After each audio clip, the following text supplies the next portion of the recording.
नमस्ते। MKN universe में आपका स्वागत है। चलिए एक्सप्लोर करते हैं workshop calculation and science, heat, temperature और प्रेशर। आज के इस खास सेशन में हम किताबी ज्ञान को सीधे वर्कशॉप की उस असली दुनिया से जोड़ने वाले हैं। हमारा मकसद इन अदृश्य ऊर्जाओं को इतना आसान बनाना है कि आप इन्हें असल जिंदगी में महसूस कर सकें। सभी ITI ट्रेनीज और इंजीनियरिंग के छात्रों का यहाँ स्वागत है। अब जरा एक ऐसे वर्कशॉप की कल्पना कीजिए जहां भारी भरकम मशीनें पूरी स्पीड में चल रही हैं। कहीं कोई मेटल ग्राइंड कर रहा है और चारों तरफ स्पार्क्स उड़ रहे हैं। देखने में तो ये सिर्फ शोर और चिंगारी लगता है ना? लेकिन असल में ये हीट और प्रेशर का एक बहुत ही शानदार खेल है।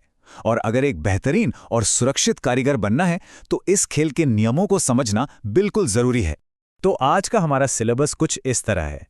सबसे पहले वेलकम टू द वर्कशॉप, फिर हम देखेंगे हीट वर्सेस टेम्परेचर, उसके बाद physical effects and melting points, फिर टेम्परेचर कन्वर्जन, अंडरस्टैंडिंग प्रेशर और आखिर में measuring pressure. Welcome to the workshop. देखिए, वर्कशॉप की सच्चाई हमारी सोच से थोड़ी अलग होती है। जब कोई ऑपरेटर मेटल को ग्राइंड करता है ना, तो वो धातु सच में बहुत ज़्यादा गर्म हो जाती है। या फिर जब वेल्डिंग के लिए ऑक्सीजन और एसिटिलीन गैस सिलेंडरों का इस्तेमाल होता है, तो मीटर पर गैस का दबाव लगातार मॉनिटर करना पड़ता है। ये सारे काम एकदम 100% सटीकता और सुरक्षा की मांग करते हैं। और ये तभी पॉसिबल है जब काम करने वाले को ऊष्मा और दबाव यानी हीट और प्रेशर के विज्ञान की बहुत ही गहरी समझ हो। Section 2, heat versus temperature.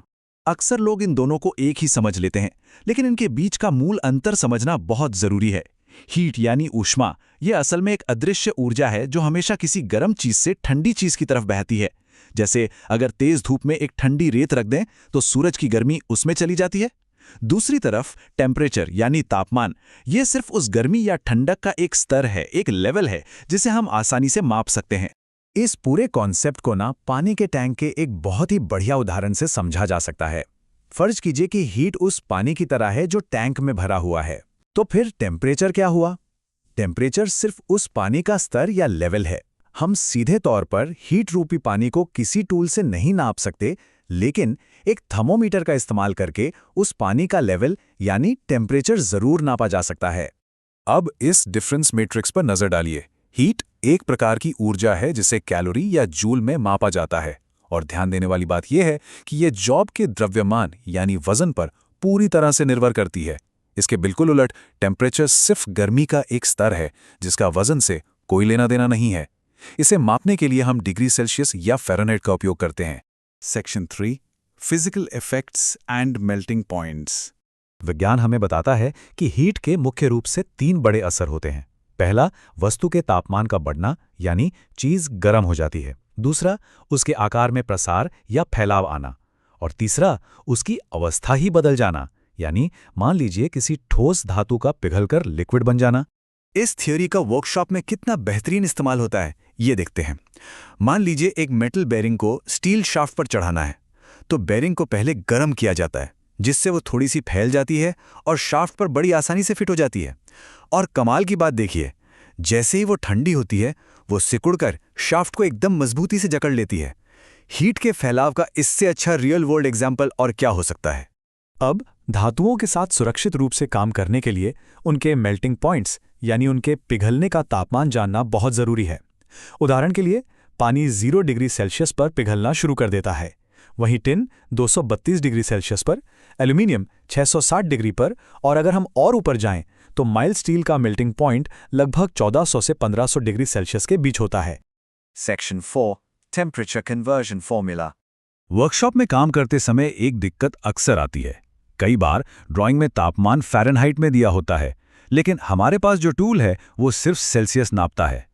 यहीं पर एंट्री होती है इस कन्वर्जन फॉर्मूला की। फॉर्मूला है C/100 बराबर F-32/180। दिखने में थोड़ा सा गणितीय लग सकता है, लेकिन सच कहूं तो ये दोनों पैमानों के बीच एक बहुत ही मजबूत पुल का काम करता है, ताकि काम में कोई भी गलती ना हो। चलिए इसे एक असली उदाहरण से स्टेप बाय स्टेप समझते हैं। मान लीजिए हमें 50 डिग्री सेल्सियस को फ़ारेनहाइट में बदलना है। स्टेप 1, फॉर्मूले में C की जगह 50 रख दीजिए। 50 को 100 से भाग देने पर हमें मिलेगा 0.5। स्टेप 2, अब इस 0.5 को 180 से गुणा करें तो जवाब आएगा 90। और आखिरी स्टेप, इस 32 को दूसरी तरफ ले जाकर 90 में जोड़ दें तो लीजिए हमारा जवाब आ गया 122 डिग्री फ़ारेनहाइट। देखा, बिल्कुल आसान और एकदम सटीक। Section 5 understanding workshop pressure. Pneumatic tools को सही से चलाने और गैस सिलेंडरों को एकदम सुरक्षित तरीके से हैंडल करने के लिए दबाव या प्रेशर को समझना बहुत ज़रूरी है। प्रेशर का सीधा सा फॉर्मूला है फोर्स डिवाइडेड बाय एरिया। इसे एक मज़ेदार तरीके से समझते हैं। अगर एक चपटे लोहे के टुकड़े को रेत में धकेलें तो वो ज़्यादा अंदर नहीं जाएगा, लेकिन उतनी ही ताकत से अगर एक नुकीली कील को धकेलें तो वो तुरंत धंस जाएगी। ऐसा इसलिए होता है क्योंकि कील का एरिया बहुत कम होता है, जिससे रेत पर पड़ने वाला प्रेशर कई गुना बढ़ जाता है। चलिए इसे नंबर्स के नज़रिए से देखते हैं। मान लीजिए एक मशीन किसी धातु की प्लेट पर 1000 न्यूटन का बल लगाती है और उस प्लेट का एरिया 2 वर्ग मीटर है, तो 1000 को 2 से भाग देने पर हमारा प्रेशर निकलकर आता है 500 पास्कल। इसे हम 500 न्यूटन प्रति वर्ग मीटर भी कह सकते हैं। अब वर्कशॉप में काम करते वक्त हमारा सामना मुख्य रूप से 3 तरह के प्रेशर से होता है। पहला है एटमॉस्फेरिक प्रेशर, जो हमारे आसपास मौजूद हवा का वजन है।